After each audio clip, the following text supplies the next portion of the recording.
Hi everyone, welcome back to the Native Outcast podcast. I'm here with my host, co-host, and my best friend, Suleiman.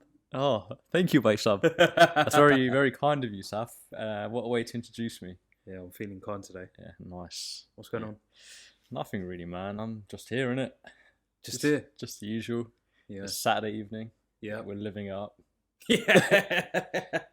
You know what? The weather's proper, it's proper gloomy today. And it just Yeah, makes you it's feel really, quite low. Depressed. Yeah, it does. It honestly does. Like, the weather really influences how you feel sometimes. And today's one of those days. Yeah. It's been like I've achieved nothing today. No, you know what it is? Like, on a day like this, you know, when you wake up, you just feel like laying in bed. And like you can't really do anything. Like, you can't go out. No. Really. I mean, there's stuff you could do, but it's just like, Not really much going on. You're just not in the mood. Yeah. It's been pretty boring. Yeah, that's it, man. How about you? More or less the same? Yeah, to be honest, man, I didn't wake up today until like 11 a.m. Yeah, But I didn't sleep till late though. That's 11 a.m.'s alright on a weekend. That's It's not that too bad. I feel like if you get past the afternoon, that's when you feel like the day's just gone away from you. It's mad. Like, what time is it now? It's 7 in the evening already. Yeah, and I feel like I've not accomplished anything today. Nothing, literally nothing. Well, we're accomplishing something right now. That's it, yeah. But you know, when it gets like quite late, like this is why I love like the summer and when the weather's nice and bright and sunny, because you just feel in a better mood.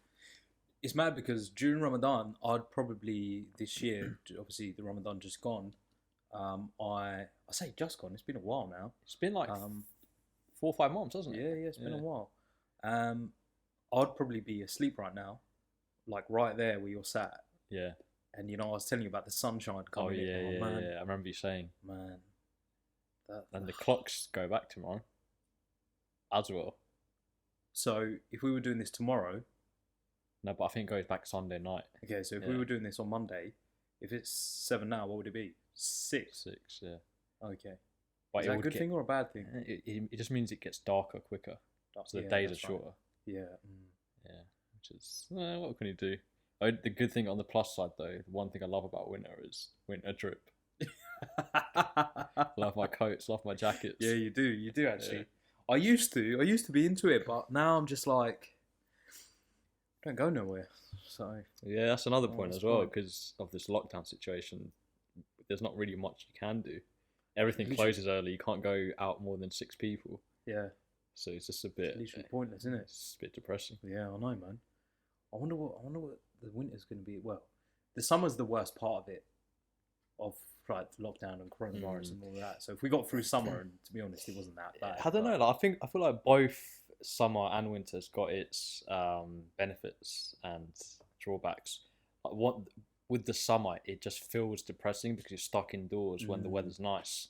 Yeah. I suppose in the winter, it's more or less the same. Like, obviously stuck indoors, but you feel like it's more of a reason to. But the weather puts you in a foul mood anyways. And then with this lockdown, it's like an added bonus in a way. So it's true. Yeah. I think it helps you save a lot more money. Yeah, definitely, man. I agree. Then, if you're like me, I can't cook, so spend a lot of money in food. Yeah. That's another thing. But then again, it's not really an excuse, though, is it? Like, with not having lockdown, what would have changed? You'd have gone out to eat. Yeah, that's right. You would have spent more money. Yeah, really. Yeah, it's true. Yeah, I would have spent even more. It's got to see the blessings in it, and one thing lockdown has benefited me is that you could focus on your deen a lot more. Like, it's just easier to pray on time and get closer to Allah. So in that sense, alhamdulillah, it's been good. I think we need it now more than ever as well, because you can't go out and you can't do when you're feeling down, lonely, sad, depressed, whatever. If lockdown wasn't here, you could probably go out and do certain things that you can't do now because of lockdown. So now more than ever, I feel like whatever faith you are, if to be completely honest, Yeah, it's not even need it more than ever. Yeah, really. you don't even have to have a religion. Like, it's just a time to like reflect and learn new skills, new hobbies, self-reflection. Really, Yeah, definitely. Yeah, it's been good in that respect, actually. it has, man. For sure. And yeah, I mean, this brings us on to our topic that we're chatting about today, and I think it fits quite nicely, actually. So today we're going to be talking about like mental health. So talking about like depression, anxiety, and other mental health issues that people face. Yep. And sadness. with lockdown, mental health is on the high. Like, people's mental health has been affected quite badly. So it's important to talk about. You might need to speak up a little bit. Is it? I think also me as well. Or just turn the volume up. Yeah, just turn the volume up slightly. There you go. Yeah, I think that might be because I'm looking at the little waves and they're like really small. All right. We'll fix it post-production. Should be all right. Can you do that? In some ways. You are the tech man, so... Well, I'm trying to be. No, I think you've done a good job. So I've turned the volume up, so it seems like cool. It's better now, so that's good. Yeah, definitely. But yeah, I think mental health issues is on the rise because of lockdown and the fact that people aren't in work environments. You know, they're not in social settings. It's a lot of people are in essential isolation, especially ones that don't really live with other family members. So yeah, this is what we want to talk about today, and we thought it would be important to talk about. And then another thing as well, from our background, coming from an Asian background, like mental health doesn't exist. Yeah, mad. It's actually mad. Yeah, it's mad because it makes you, weirdly enough, an outcast in your society if you've got a mental health issue. Yeah. Which is kind of the premise of this whole podcast. Not even just this episode, but like the actual whole podcast in general. And I think more often than not, obviously perceptions are changing now with like our generation and the ones after us. But the ones before us, really, like first generation immigrant parents. Yeah. Like someone has a mental health issue or depression, anxiety, whatever it might be, there's like two things that people think that it is. Either it's they've done something wrong and they're guilty of something, so they're feeling bad, so it's their fault. Yeah. Or they're possessed. Yeah, literally, like, or they think you're possessed, or they think you're crazy. Like, and they, you know what they blame it on as well. A lot of the times, if you're going through anxiety or depression, they blame it on you not being religious enough. They say, oh, you're not praying, you're not, following your religion as you should be following. This is why you feel this certain way, which is not. It's not fair to say, because definitely, man, no way, you can't say that. It doesn't. I suppose having faith in Allah will obviously. We'll talk about it in a bit more detail after. Like, it does help in a lot of regards, but you can't put that blame on depression just because you might not be following religion properly. For example, it could be anything. Like, okay, let's say let's say it's a husband and wife situation. Let's say one of them, and they're really religious. I think the important thing is to do with faith. It's not necessarily always which religion, because people identify with their own whatever. We can obviously talk about Islam because we're Muslims. Yeah, and we try our best to be like good Muslims. So we're obviously going to relate to that a lot more. So let's say there's a husband and wife, and they're very religious. They do their 5 daily prayers. They do their Quran. They do everything that they're supposed to do. Now let's say one of them dies. Yeah. How can the other person not be depressed?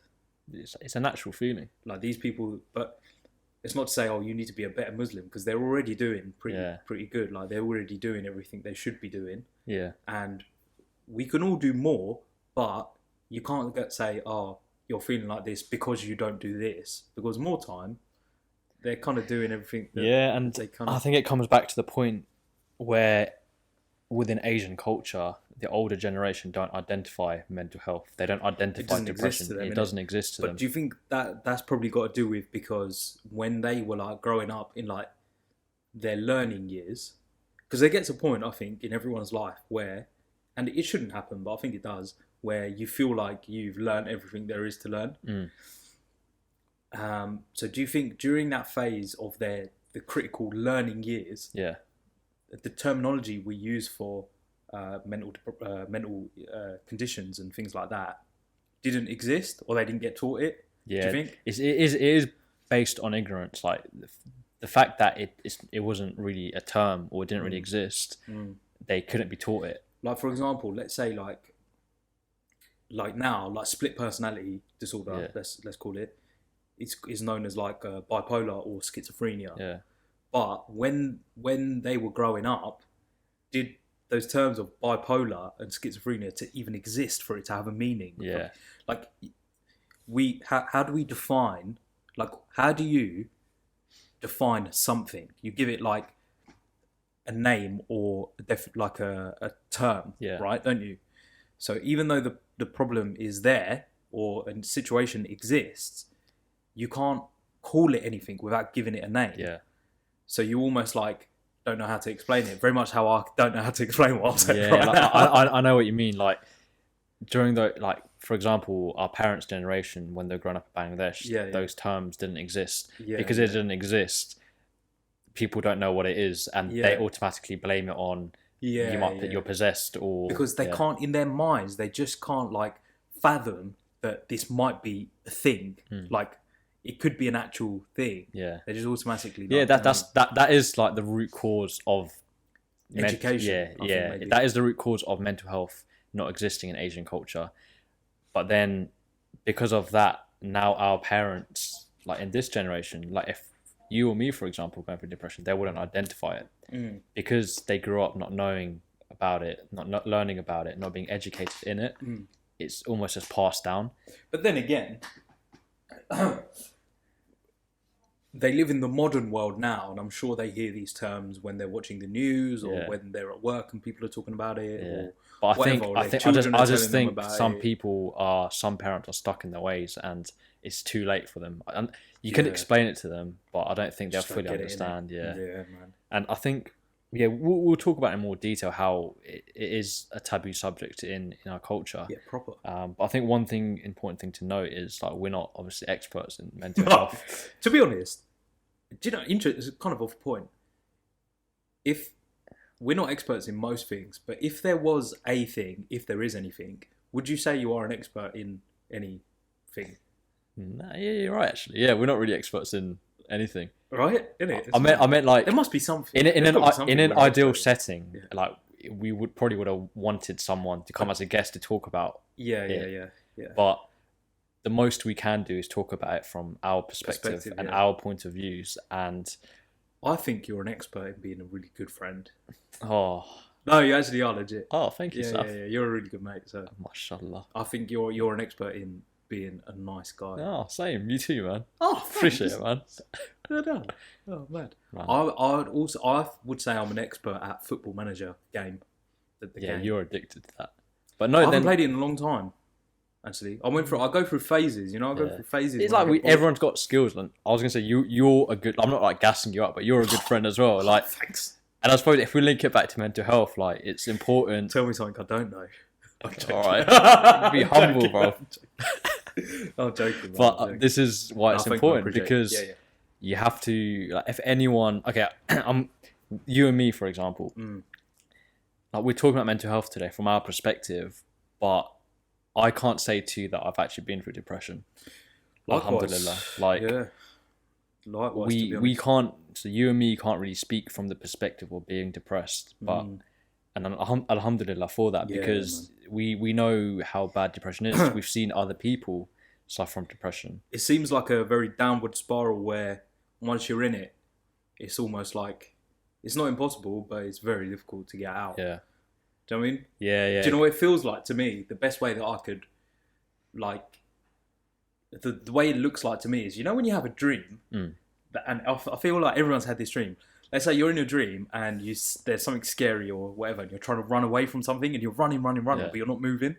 Yeah. Have you had that dream? Or like one of those dreams where you're just falling, and you just feel like you're not gonna hit the floor. Yeah. Oh, everyone's had that dream. Yeah. I feel like depression is like that. Yes, that's what I agree. Feel like. I agree, man. So we can't sit here and say that we've been through depression, and like, and what I'm about to say now, it's a bit controversial. Like some people, it's like a little bit. Like some people like will say they're depressed and not depressed because it makes them look like cool, or if it's trendy. Yeah, yeah. Do you know what I mean? And I feel like a lot of people, of people do that, especially in our generation. But saying that, people of our generation and younger, depression's more common than people from my parents' generation. And I think the main reason for that is because of social media. 100%, man. I was just about to say, I was literally going to say like stuff like Instagram and stuff, because you're forever like comparing yourself to other people. Yeah, that's what it is. Comparing yourself to other people is the biggest like mood killer. Like that's what kills your mind. Yeah, and that's true. It's quite common in Asian culture anyway. It's like your parents will be comparing you to your cousins. After after you're born. Yeah. Do you know what I mean? But the fact that now it's easy to compare your own life to people on social media, especially like people who are like influencers and stuff like that. You know, you might see someone's having such a successful life, they've got a successful career, they're getting married. Yeah. And you might see that and be like, oh, when's my time going to come? Yeah. And I think it's important to remember though that it's literally not real. Like there's the really good Instagrammer, I forget what her name is, right? I say I forget, I never knew it in the first place, if I'm honest. I just saw it on a news article once. But she has a really great idea, right? Now, what she does is she posts photos. You know how girls post photos? Yeah. That like wearing certain things or standing in a certain way or whatever. So she posts that photo, the one that's like, let's say Instagrammable. But then the photo after is like, in the real life photo. It's like reality. Like, Instagram versus reality. Yeah. And she does it to show people, yes, she's uploading the photo where it can be, because you're taking it from a certain angle, it looks better than it is. But so she's showing that side, but then the photo straight after is showing the reality side where like, you know, it's not as flattering. Yeah. But she doesn't care. The reason she does this is because she wants to show people that this is not real. What you see on here, it's not real. That one picture, that photo is probably like the 200th photo that person has taken. Yeah. And that's been the best one. So they've done that. It's not real. That's it, man. It's not real at all. It's all fake. And you see like the skin, like when people put selfies and stuff, and you might notice they've got really nice skin or whatever. And it's like, okay, it's been edited. Like, heavily. A lot of the time, like people's lives on social media, stretch marks is another one. Yeah, that's another thing. But like a lot of the times, people's lives on social media is fake. Like, you know, there's that saying, the grass isn't always greener. Sometimes it's fake. Yeah. And like that is the case. Like, when do you ever see someone posting their like bad things happening, like negative points in their life, spot outbreak? Yeah, like they're never, like if they're going through a bad period in their life, no one will ever post about it. People always post about the success. Only the good things in it. Yeah, and I think like it's so easy now for our generation when you have like Instagram and Twitter and things like that on literally on your phone. Like you just pick it up and you see things and you compare yourselves and your lives to other people's lives. Whereas people before in the previous generation didn't really do that. Maybe that's why they were happier. Do you know what that reminds me of? So I was watching Friends on Netflix like a couple of days ago, and I saw this. The episode was Monica meets a man called Pete. And Pete is like their age, so in that particular series, I think they're like late 20s. And Chandler says, like, he's a millionaire, so basically he's a software. He came up with a software. I think I know that all the offices and stuff like use, for example. And it's called like something 865 is what it's called. Like whatever the name was, 865 is what it's called. And Monica's telling her mates about it, going, "Oh yeah, and he's like loaded, he's proper rich, and da da da." And Chandler, he keeps saying the same thing over again. He's like, "What? He's our age?" She's like, "Yeah." "He's our age?" "Yeah." "And he's a millionaire?" "Yeah." "He's our age?" "Yeah." Anyway, so fast forward like a bit into the episode or whatever. He's talking to her. Pete, the millionaire man, is talking to her, and he's going. He's like, "I've conquered like the technology world. I've conquered, or the business world. I've conquered like being rich. There's one more thing I want to conquer." And she thinks he's going to ask her to marry her. But what he actually says is, "I want to be the ultimate fighting champion." And basically she's going, "No, you can't do it. You can't do it." And then he goes, "No, I can do it." And then I say all of that to say this. He goes, "Why do you think my software is called something 865? And she's like, "I don't know." Because he was like, on the 865th time is when it worked. The first time, second time, third time, fourth, fifth, sixth, all those other times, it didn't work. Nothing worked. This one time it worked on the 865th go. That's why it's called 865.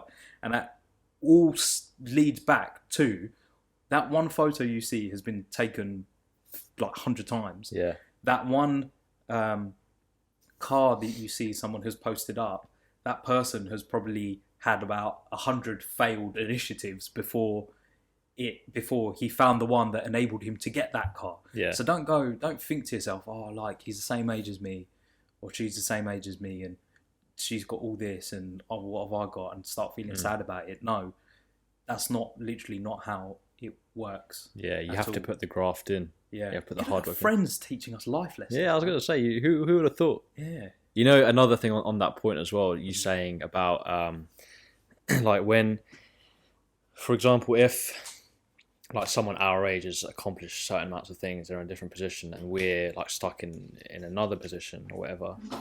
It's important to remember as well that obviously Allah's put people in different situations. Like no one's gonna ever be in the same situation. Yeah. You know, there's people that are less fortunate. There's people that are fortunate, but Allah's putting you in that position because Allah's testing you. Yeah. And I think it's important to remember that. And a lot of people forget that, and they fall into that trap of thinking, oh, like I'm not in this situation as this person. They've got all this, these fast cars.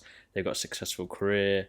They're married and have these beautiful children, and I'm stuck here like in this dead end job and all of this sort of stuff. But it's like you have to remember, like Allah's given us what we have, and this is why I think it's important to be grateful for the small things as well. Because if you're grateful for the small thing, you're just automatically happier. And if you remember that, that's so important. Everyone has different lives. It's almost like a reality check. Yeah. And that's a really good point, actually. Being grateful for the small things makes you so much happier. Yeah, because alhamdulillah, I'm in a position in my life, so in the last 2 or 3 years, and obviously you've known me during that time, like I genuinely I feel happier because I'm closer to my deen. Yeah.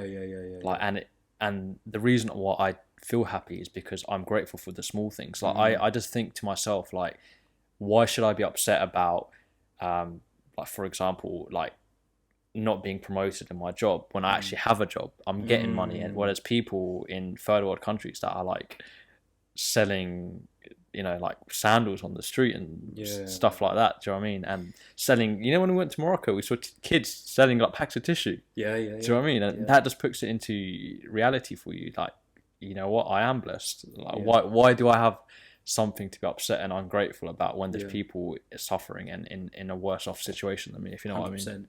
And one thing the other thing was, I actually tweeted this the other day. It was like it was something like, I'd have to check the exact number, but it was something along the lines of 250 million people on Earth don't have access to drinking water at all. 200 million. That's a lot of people, man. And do you know what it is? Actually, do you know what? Let me find my tweet. Yeah. Go on, do it, man. Actually, I'm going to try and do it off memory, and then I'll check my tweet. Yeah, all right. So I reckon it was about 250 million people don't have access to drinking water. That's Wembley Stadium filled out like 38,750 times from what I remember. Damn. Don't have clean drink or any form of drinking water. They have water, probably some of them, but it's not safe for consumption. 2 billion people on planet Earth. Yeah, do you know? There's like 8 billion people. There's about 7 billion people. Yeah. 2 billion people. That's roughly 1 in every 4 people have to drink water that's contaminated with poo. That's actually crazy. Do you know 1 in 4 people. 1 in 4 people. How many people are in your family? In my house, 4. So that's the equivalent of one of you drinking water with poo in it. That really puts in perspective that we are truly blessed. Do you know what I mean? Like, there's people drinking contaminated water, and we have clean water. What's there not to be happy and grateful about? I'm going to check my tweet now. Yeah. See how accurate.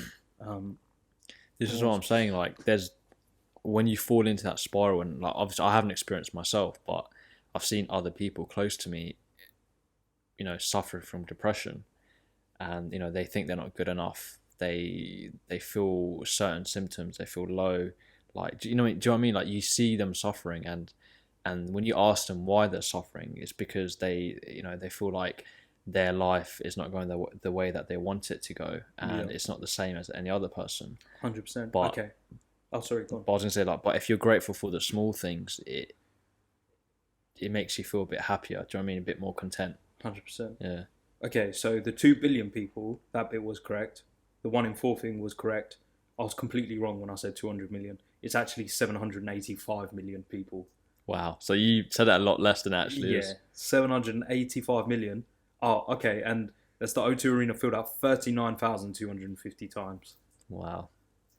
That's crazy, man. I don't think the O2 Arena has even been used that many times since it's probably been built. Yeah. That's crazy. Not Wembley, sorry. Yeah, O2. I said Wembley Stadium, didn't I? O2 Arena. I don't think O2 Arena has even been used that many times since it's been 20 years. It might have been, but I doubt it. That's crazy. I'm talking for like an event or something. Yeah, no, definitely. So 785 million people across the world don't have basic things like suitable drinking water. And you know what's sad as well? These people, a lot of the times, a lot of the people in those situations are actually content and they're happy. Yeah. Do you know what I mean? Do you know, that's the... Yeah. Like, I saw this video... It's mad, actually. I saw this video on Twitter, I think it was, about... I think it was... I can't remember which country it was in. It was obviously an Arab country. And there was a sheikh, I think it was. He was interviewing this boy, and this boy was blind. I don't know if you've seen it, but the sheikh was asking him, like, do you ever feel ungrateful? And the boy was like, what do I have to be ungrateful for? Mad. Like, he was saying, so he's learnt the Quran off by heart. Really? Yeah, so he's learnt the Quran off by heart and using a braille. And I think I need to double check, but he said something the boy said something along the lines of, if I wasn't blind, I would not have learnt braille to learn all of the Quran. Yeah. Because I'm blind, I've learnt the Quran, and now obviously I'm closer to Allah, and like, I'm grateful for that. If I had my eyes, maybe perhaps I would not have learnt the Quran because of the situation that I am in. I've learnt the Quran, and like, it probably makes you feel teary, man. Like, watching the video, you see he says it with such confidence, because he truly is grateful. And like, the fact that he's blind, like, I think the sheikh was asking him, like, do you not ever feel bad, like your friends, they could see and if they could play and you can't, do you not feel bad? And he was just like, no, I don't, man. And it just, it's crazy, man. He's like, nice, great, I love being blind. That's the way he was acting, and he was happy. That is crazy. Do you know what I mean? If there's people like that in these situations being grateful, like, why should I be ungrateful? We just need to I think we just need to, like, count our blessings, really. We just count each and every single one. And I think that's probably, again, it's difficult for us to say, like, yeah, this is what you should do, because we've never been depressed. We've never had, thankfully suffered from mental health and things like that, really. Yeah. So it's difficult for us to say, but it seems like that would be a way to combat certain things that you're feeling sad about. Yeah. But moving away from just depression or anxiety, what about, like, actual mental problem? Like, obviously that is an actual mental problem, but I'm talking about, like, diagnosed ones where, like, schizophrenia and things like that. Yeah. I've actually got a really sad story of, he was a mate when we were in school. Yeah. But he's not, we left school, this was obviously years, without giving away my age, long time ago. And after that, obviously, it's like normal, isn't it? We just didn't stay in touch. Anyway, going back, thinking about it now, looking at it, it's easy to tell that he did have a problem. At the time, it was just funny. Like, some of the stuff he used to do, I'm not going to bait out names and things like that, but stuff he used to do, it was hilarious. And he was such a funny guy. Yeah. So funny. Like, I remember one time, we used to have, he was really good at drawing. Yeah.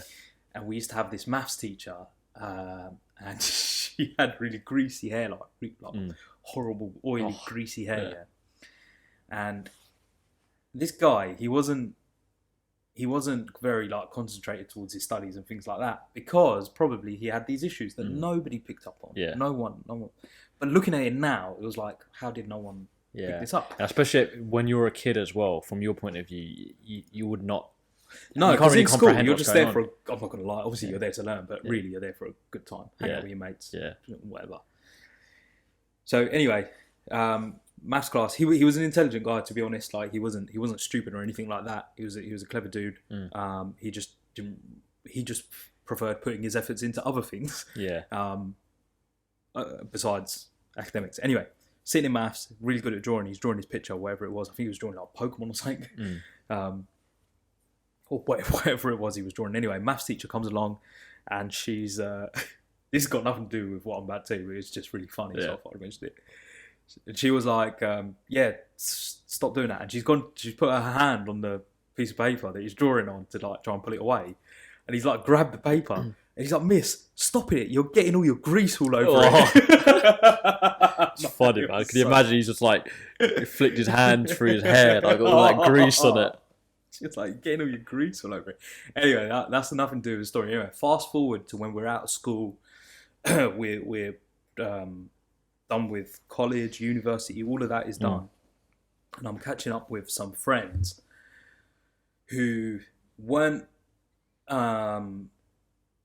were my friends. They weren't necessarily friends with him, but from what I understand, I think they lived in the same area, right?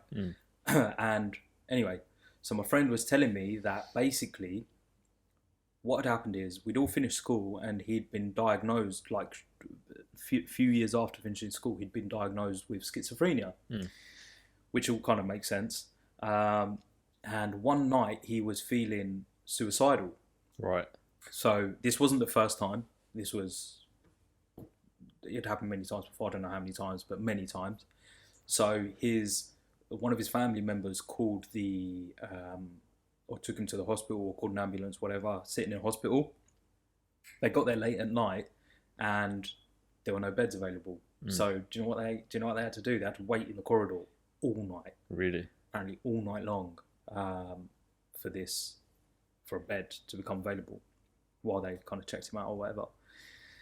So finally got a bed in the morning. Apparently they went through pretty much the whole night.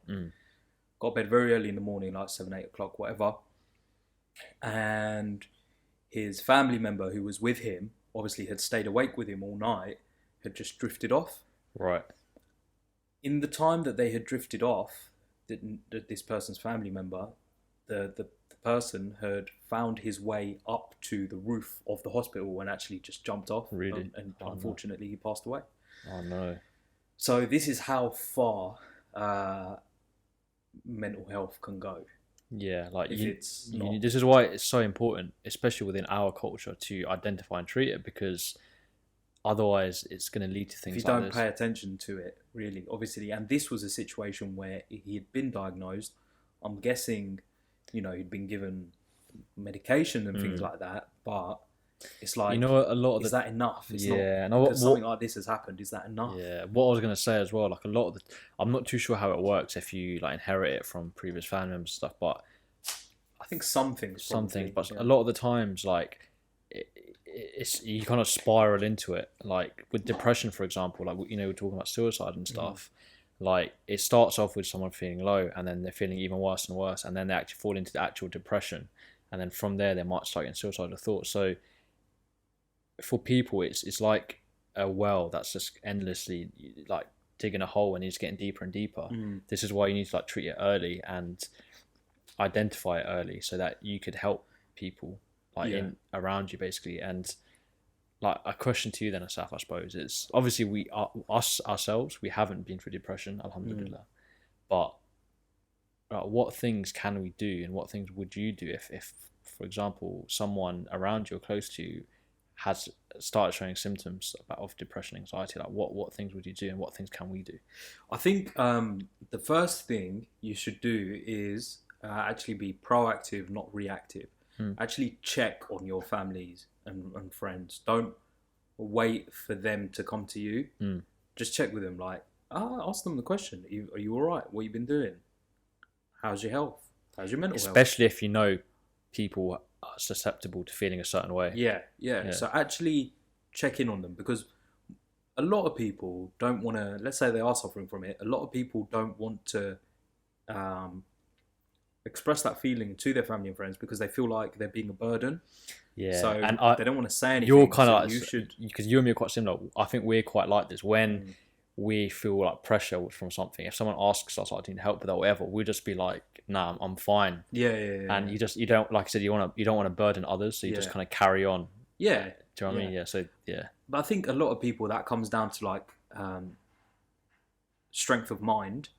If you've got the strength of mind, then and you can deal with it, that's fine.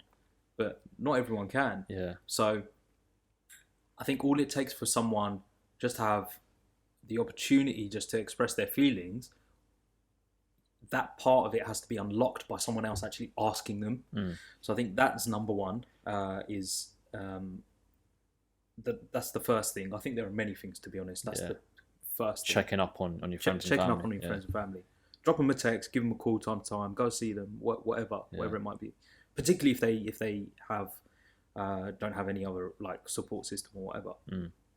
I think the second thing is, if someone does come to you and they're feeling a certain type of way, or they're having certain thoughts, or they're upset and they're depressed or lonely or whatever, one thing that people do that really, really winds me up so much, I'm not even depressed, so for someone who is, this must be so annoying, is, let's say they come to you with an issue, or you ask them and they tell you there's a problem. Don't relate it back to yourself. Don't say, oh, yeah, that happened to me. Don't say, because this is not about you. That's the worst thing This is about them. This is about them. Yeah. Don't make it about you. Yeah. Because that's selfish. And if you're going to do that, then really pees me off when people do that. Don't even ask your friend if there's. It's like, if that's what you're going to do. It makes you feel like, why the hell did I approach you in the first place? Yeah, exactly. Like, so don't make it about yourself. So that's the second thing, and I think the third thing is actually offer something. We can't necessarily always do anything to help the person, right? Because let's say, again, I keep saying schizophrenia for some reason. But let's say it's probably like because of that guy had it. Yeah, probably actually. Yeah, it could be. So okay, let's say it's like a diagnosed mental condition, and realistically, more often than not, the only time it can be controlled is through medicine, tablets, things like that, right? But just talking to them also does help. It might not get rid of the problem, but it will help them. Yeah. Offer them something constructive. Don't just, if they say, oh, this and this has happened and that's happened, don't just turn around and go, oh, that's a shame. These things happen, I guess. That's crap. That's rubbish. That's not offering support. It's not offering advice. It's not being helpful at all. Like, try and iron out situations. And do you know who's really good at this, actually? Is Mish, who we had on the show. Oh, yeah. Like, the most helpful person, like, ever. If there's an issue, he's a problem solver. Like, I've spoken to Mish about many things. Yeah. Whether it's related to work, whether it's related to podcasts, whether it's related to personal, whatever. And he always says, have you tried this? Have you tried that? Or maybe have you thought about it from this perspective? Like, he gives different ways of looking at things and different ways of trying things. One thing he never does do is make it about himself, or just go, oh, that's a shame. Yeah. End of sentence. So that's just and be that person. Like, if you truly care about the person, whoever it is, you would do that. And if you don't, then clearly you don't care enough, in which case you should probably do that person a favour and take yourself out of their life, to be honest. Because if anything, you probably make it even worse, because they feel like they can't come to you. They feel like they can't speak to you about certain things. Exactly. Yeah. So I'd say those are probably just a few things. Like I said, there's loads of things you can do. Yeah. Those are probably... I think it's important to do those things because, as we said at the beginning, like, depression and mental health issues are on the rise. Yeah, massively. And these things are so easy to do. Like, they don't take too much time. Nah, not at all. What is... Everyone's busy, but what's so difficult about dropping a text to whoever it might be just every few days going, yeah, what's going on? Yeah, man. It's not hard, is it? No, it's not. It's very really easy. Difficult. Very easy. And it's just those little things. They're basic things, but I think they can make a huge difference. Yeah, just looking because at more often, like you say, particularly with depression, anxiety, and stuff like that, I think a lot of times it comes from the person who's going through them feeling lonely. I think. Yeah. I'm an introvert, so feeling lonely for me is like, you love jackpot. It. You love it, yeah. I'd say I love being by myself. I would say I'm also an introvert, but as I got older, I'm becoming more extroverted. If that makes sense. Yeah. Okay. Like, I still like being in my own company. Yeah. But if it's for too long, I think that's the same with everyone. It just. Yeah. That's when you start feeling a bit. Sometimes, obviously, we are social creatures. We do need things like stuff like that, but. I enjoy my own company. I can entertain myself. Obviously, not every single day, all the time. I know what you mean. Yeah, do you know what I mean? But more often than not, I'm cool on my ones, to be honest. Yeah. But not everyone is. Not everyone is, and it's the ones that aren't, and the ones that do struggle with that perhaps might go through these feelings. And like I said, if you care about that person, those are the things you really you should be doing. Yeah, definitely, man. I agree, man. So would you add anything to that, or would you say that's kind of? But again, like there's a million things you could do that we probably don't even know about. Yeah, I think like the main thing is, like you said, like I was thinking what I could add to it, but like I think you covered most of the main points. Like checking up on people, which I was thinking in my head, and like I said, listening, because listening does so much. But not just like listening for the sake of it, but like attentively listening. And listening is the easiest thing you could ever do. All it involves is literally just keep your mouth shut. Yeah, because people sometimes all people need to do is just get things off their chest. Yeah. And sometimes they don't know where to go to do that, and they things bottle up inside. They store it inside, and they don't release that stress that they have. Sometimes 100%. People just need to talk about things. So simple. Yeah, you just got to listen and actually listen as well. Like, respond to them. Like you said, that thing that Mish does, give an actual practical advice. Like that's important as well. But before you can give that, you need to listen. Yeah. So having that ear open and listening to people is key, I think. And definitely. Like people around me who have been through depression and who are going through depression or whatnot, that's what I found has helped, is actually listening. And a lot of the times it's very hard, especially people of our age, to feel busy and feeling like, you know what, I don't have really time for this. I've got my own issues, and I've got my own goals and things I'm working towards. But that's a toxic trait to have, in yourself. So just putting that aside and actually listening to people, it makes you feel better about yourself as well. It makes you feel happy. It actually helps your own mental health as well, I think. Kind of helping others, listening to others, it just makes you feel grateful. Yeah, definitely. And the feeling of helping someone and it actually working, it makes you feel good. Yeah, and I think that there are, I don't obviously know the studies and stuff, but I'm sure there's studies that show that.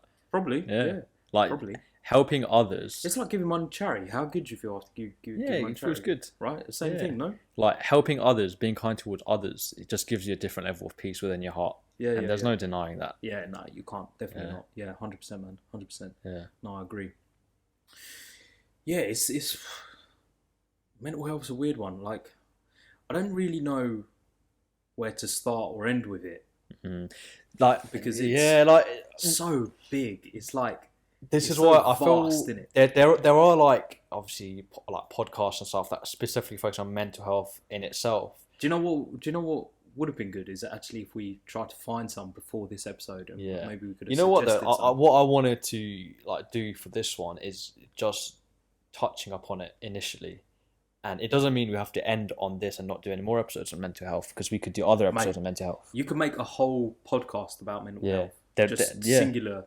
Exactly. About that topic. But I thought if this is like our gateway to it, like the purpose we set up this podcast, like we said, is to talk about taboo subjects within our community, and mental health is one of the biggest taboo subjects. Massive. Yeah, massive. So just opening up that avenue, this narrative for mental health. How would you say? Question for you then. For people of our demographic who might be suffering from, regardless of whether it's a diagnosed mental health or whether it's like stuff you need medication for, or whether it's like feeling sad, lonely, depressed, anxious. For the people who do have families that don't recognise mental health, what would you say they could do to combat that? It's a hard one, isn't it? Yeah, I was going to say it's a hard one because I'm not in that situation. But I suppose I could speak from the situation of perhaps preventing myself from falling into that situation, if that makes sense. Yeah. And I feel like this is what, like, because I identify mental health as a big thing. So if you were, this is what you would do. Yeah. Okay. So if I suppose it's what I am doing now and what I would do now, if that makes sense. Right. Yeah. Because I feel like it's. It can hit you at any time. Yeah, so trying to prevent it is better than trying to cure it, I suppose. Yeah, and if I was in that situation, again, it's hard for me to answer that because I've never been in that situation. But if I was in, I think it's important to identify that you are in that situation, and you need to like seek help. You know, whether that's professionally from obviously other family members. If you don't have other family members that can help because of they don't understand it, then I think you do have to actually seek help professionally. Also, just like relying on Allah. Like sometimes, I'm not saying that's going to cure it because sometimes religion alone can't cure it, but just relying on Allah, and that's what I suppose that's what has helped me to keep my mental health healthy is just becoming close to your deen. Because if you like trust Allah, like if you in your life, right, everyone's got a different life, and even I sometimes feel like everyone feels low. Even the Prophet Muhammad sallallahu alaihi wasallam felt low, and like we were looking at different hadiths and stuff before and verses in the Quran that touch upon like mental health issues. And obviously there was a period of time where the Prophet Muhammad sallallahu alaihi wasallam went through a period of depression. I think it's Surah Al-Duha. So Al-Duha, and I think during that time. The Prophet sallallahu alaihi wasallam hadn't received a revelation from Allah in over 6 months, I think it was. I will need to clarify that, but 6 months, and because he had not received revelation for 6 months, he thought that Allah had forgotten about him, and he thought Allah's angry with him, and because of that reason the Prophet sallallahu alaihi wasallam felt low. So if our Prophet, who's the best of men, the best of mankind, feels low, like we will obviously feel low. Do you know what I mean? So everyone goes through it, and when I do feel low, this is where I turn back to Allah and like you pray, make loads of dua, and this is where you have to have sabr as well.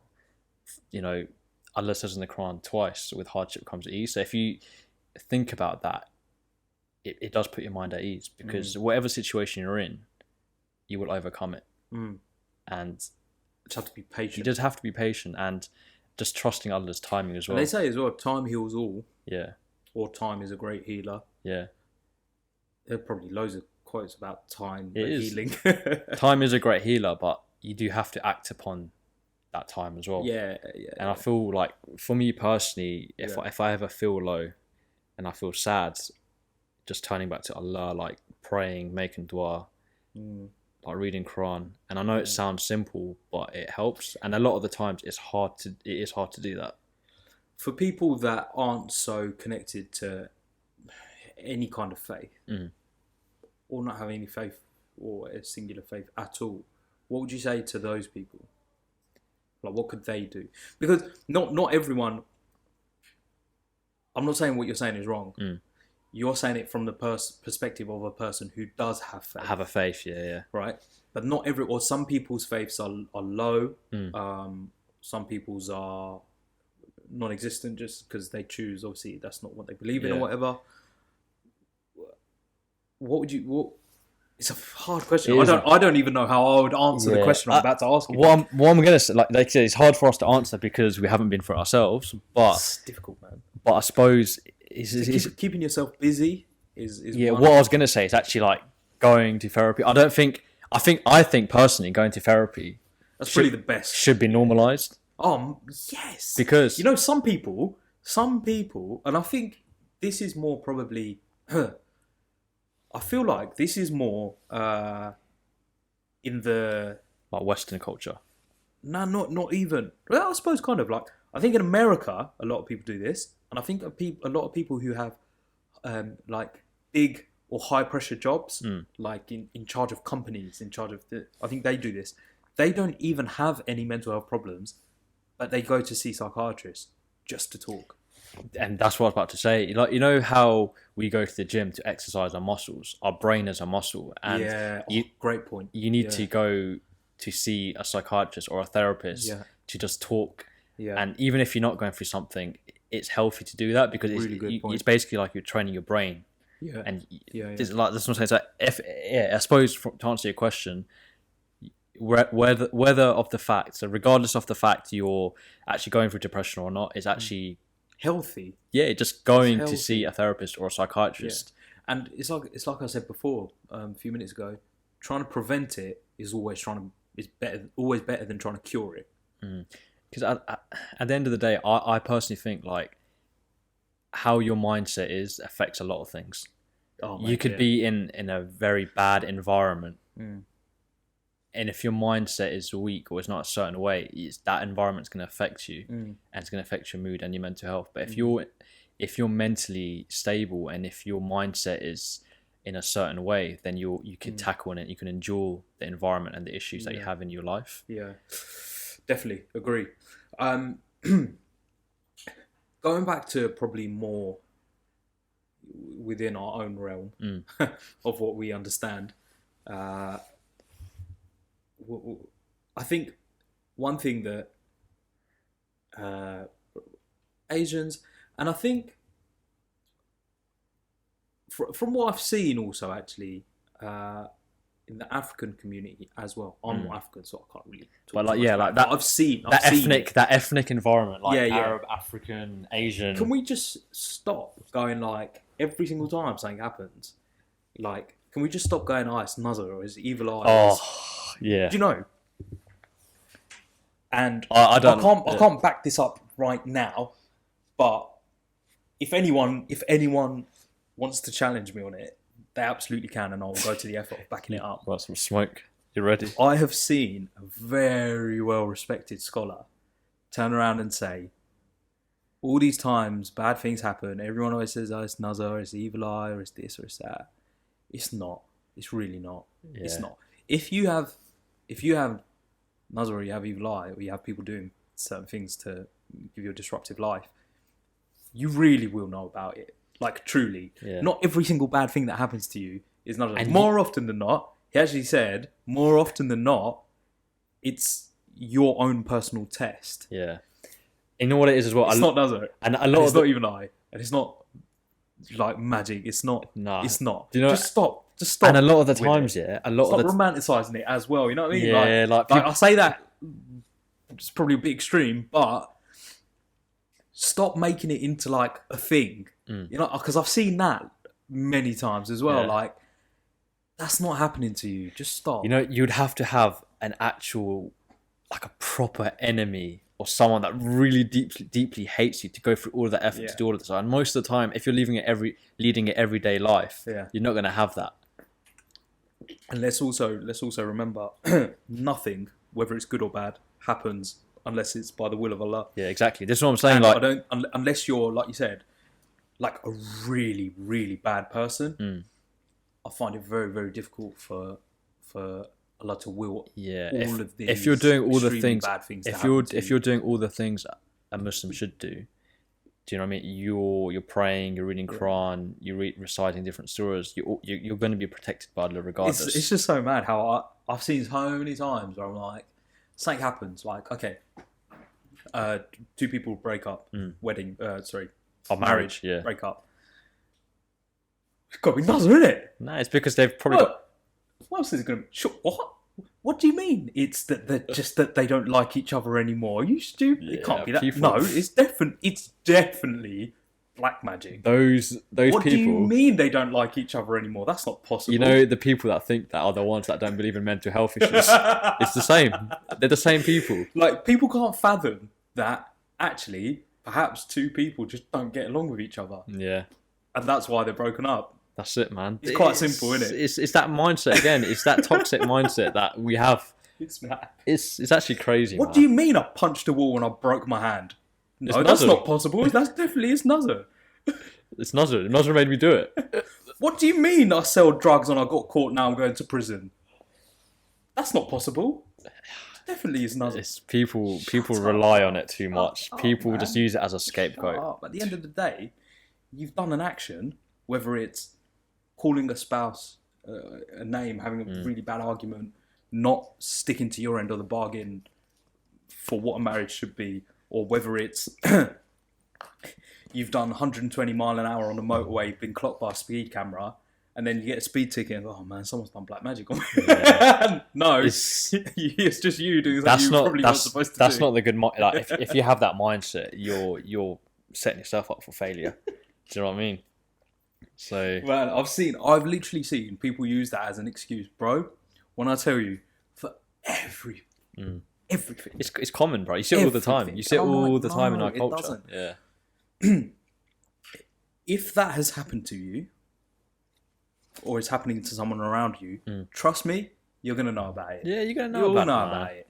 Like I've not seen it happen, but I've heard stories from people who I trust an awful lot, the most. Yeah. Tell me of this has happened because of this, and the effects of things like Nazar and the effects of things like two people breaking up are very, very different. That's not to say you can't do that to make two people break up, but more often than not, if that is the case, then it's just kind of out of the blue. Those things happen. Yeah. And the other thing is, you can't always use that as an excuse, because let's say when we're talking about a marriage, you as an outsider don't know what's going on behind those two that closed door anyway. Do you know what I mean? I think people throw around that term too much, and there are there are people who do things like ruqya and stuff like that who are way more qualified to determine what it is and what it isn't. Yeah. And I saw a talk. I watched the talk of a guy. I completely forgotten his name. It's so bad. You know, we always refer to people and we never remember. We know. Yeah, we can't remember who they are. So terrible. We need to remember. We need to take a look. I can find this because I watched the video on YouTube. Yeah. I can go into my YouTube history and find the video, so it's fine. But and he was saying the same sort of thing. He does like ruqya and things like that, and he goes, literally so many times, people will call me for ruqya because we think that this has happened. He gets there, and it's nothing to do with that at all. He goes, no, it's just a you problem. This is not what you think it is. I think people too quickly jump to doing ruqya and things like that, but not doing, sometimes forgetting to do the basics. Even the basics, yeah. Yeah, and you should always resort to the basics. 100%. Yeah, so it's mad. Don't, and that leads back to mental health. Don't always just go, oh, I must be possessed, or someone must have done something to him, or someone must have done this. No, just leave those things alone, because by doing that as well, the other thing is you're distracting the person. Okay, let's say it's you going through the problem, and let's say it's me just going, it's got to be Nazar, bro. It's got to be evil eye. Me saying that to you, is just giving you like a reason that it's not a problem with you. It's someone, you're perfectly fine, and someone's doing something to you. Yeah. It's stopping you from actually getting help. It's stopping you from fixing the problem yourself. Right? Yeah. And that's wrong. Because especially if you've really got a problem, and I'm just saying to you, no, bro, it's not a problem. It's not you. It's someone else is doing this to you. Yeah. It's not you. It's not you, though, bro. So don't worry. Just wait out. Don't do anything bad. Just go and get ruqya. You do ruqya. It doesn't work because it never was the problem in the first place. Now you think, what's going on? What's going on? That's wrong. That's wrong. Really, I don't really think about that. Don't do that. Don't this give is why people like it goes back to this goes back to the thing of listening. You have to listen. Yeah. Do you know what I mean? Like you actually have to listen to the problem that they're going through to determine what it could be. Yeah. And you do have to be cautious as well. Like if someone's going through depression, you don't want to give them false advice and advice that's not going to help them. Do you know what I mean? Like it's messed up, man. Like it's you just. I think the main thing that we've taken away from this, to be honest, is just listen to the person, see what they're saying, give them like something constructive to take away, whether it's advising them to actually go and seek help, or whether it's just as simple as they just need someone who'll listen to what they're saying. Yeah, and I think it's hard to identify when you're going through difficulty and depression as well. And I think learning what it looks like is very important as well, because I saw a post about what it looks like, and sometimes it's not that obvious. Like it could be literally like loss of appetite, it could be having mood swings, it could be being angry towards other people for no reason. Like there's like a lot of different symptoms and behaviors that relate back to like depression, anxiety, and so you just have to be very considerate. Like if someone is angry to you, like don't retaliate because it makes things worse. Maybe think for a second they're going through something and that's the reason why they're acting that way. Yeah, 100%. Okay, what would you say to? All right, let's say there's someone listening who is going, okay, well, Seth and Sully have just talked about this thing for the last hour, but I think it's absolute rubbish, and their idea of mental health being a thing still hasn't really changed. What would you say to that person? I think it results back to this. Like you do have to sometimes. You just have to seek actual professional help. You might have to bring out Des and Troy. Huh? Des and Troy. Des and Troy? Have you not heard? Do you not know what Des and Troy is? No. I'm not going to do it because if I do, it's just embarrassing. I'll show me after then. Oh, I'll show you after. But yeah, but then it's hard. It's also very hard to say that because sometimes you don't realize it. But I think it's important to first realize it and then to get help. But if you don't realize it, then it's difficult because you almost have to rely on others. Yeah, it's hard, man. Like, I think we all have a responsibility as a friend, as a brother, as a sister, as a husband or whatever, to look out for people around us because sometimes they can't identify it. Yeah. Just exactly that. And for the people who maybe even the older generation who could possibly be listening, I don't know. Don't put everything down to these are real issues. They do exist. Yeah. You know what? We have don't always just tell people, oh, don't worry about it, or don't. I can understand saying don't worry about it is a reassuring thing to say, but you can say more constructive things than that. Don't just bat it off like it's something minor. Yeah, like that's not helpful. Like speaking from a personal experience, I don't really base it out too much, but like a family member is going through some difficulty and depression and things like that, and in the past I've not perhaps listened and I've just brushed it off. Have you learned anything from that experience? Yes, because like you can see that particular person is not improving, or their actions are getting worse. Like they might be having mood swings, they might be getting angry. So by not listening, you just made it worse. You just made it worse for them. Okay. But then when you do actually listen and sitting down with them, spending time understanding what they're going through, and I think sometimes it's quite hard to listen because you just feel like you just want to throw advice out there, but sometimes you have to hold your tongue. And they might not be ready for that advice. Yeah, and that's what I've learned. Sometimes it's best to hold your tongue and wait, fully listen before you say something. Because in the past, like you listen to a bit of it and you assume you know what it is, and you tried to give them a way to combat that or a way to solve that issue. You try to advise them on it, and it ends up backfiring. So actually listen fully from beginning to end before you say what you want to say, because sometimes you're just going to assume something that is wrong. And let's not forget, this isn't about you as the listener. This is about the person who's doing the explaining. And as I've gotten older, I've realised that. Do you know what I mean? It's not always about you. It's about them. And you just have to be patient.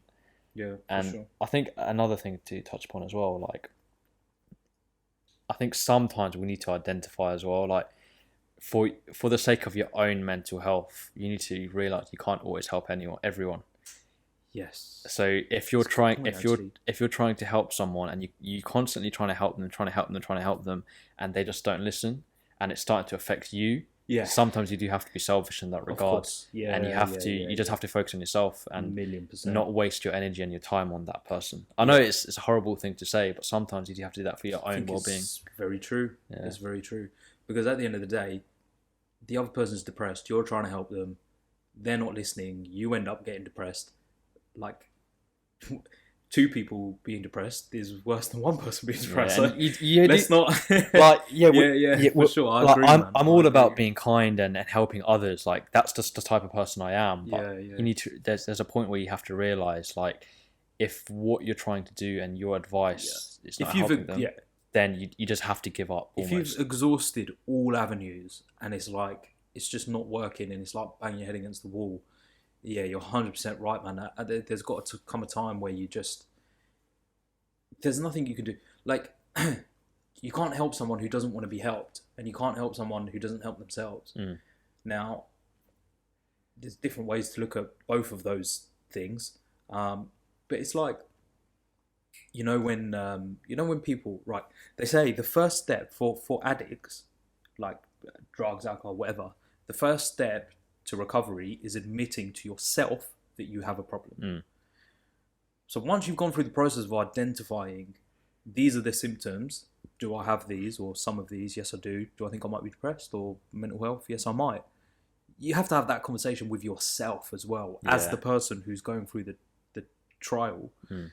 You have to go, yes, I am. Yeah. Only then will you allow people to help you. Yeah. If you don't do that first step first, no one can help you, really. No, like, so you got to do that first, I think. Yeah, no, it's a very good point. Definitely, man. You have to put yourself sometimes first and foremost. Yeah. Like, you have to think about your own mental health before you can focus on others. Yeah. You know what they say, like, I use it very lightly, but charity starts at home. This isn't charity necessarily, but I suppose in a form of helping other people. It kind of is. It is, man. But charity starts at home. Like they say, you got to try and help yourselves and your immediate people around you. If you don't help yourself and look out for yourself first and foremost, how are you then going to be in a position to help others? Yeah, you can't. So that's the main thing. Got to make sure you're good first. Yeah, I'm conscious that we've spoken for ages, man. Yeah, man. Over an hour. Yeah, I think hour and 6 minutes. This topic is a massive topic. We've literally scratched the surface on it as well. Literally. There's so much to talk about.